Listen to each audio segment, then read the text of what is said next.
ममलिकती घरू वज़ीर तलाल चौधरी जो चमड़ा हेत माल रोड रावलपिंडी में गुज़िरियल ॾींहुं अफ़सोसनाक वाक़ियो पेश आयो।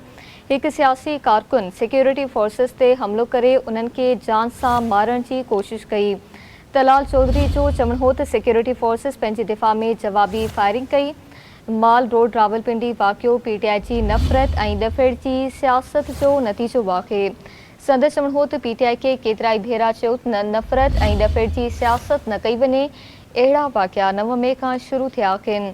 हुन चयो त पीटीआई क़यादत वाक़े के हिक कारकुन जो ज़ाती अमल चई पाण खे आजो नथी कराए सघे।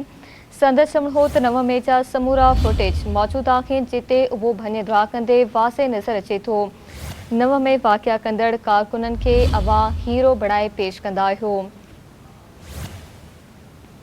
ममलिकती घरू वज़ीर तलाल चौधरी जो चमड़ा हेत माल रोड रावलपिंडी में गुज़िरियल ॾींहुं अफ़सोसनाक वाक़ियो पेश आयो। एक सियासी कारकुन सिक्योरिटी फोर्सेस ते हमलो करे उन्हनि खे जान सां मारण की कोशिश कई। तलाल चौधरी जो चवणो हो त सिक्योरिटी फोर्सेस पंहिंजे दिफ़ा में जवाबी फायरिंग कई। माल रोड रावलपिंडी वाक़ियो पीटीआई की नफ़रत ऐं ॾफेड़ की सियासत जो नतीजो आहे।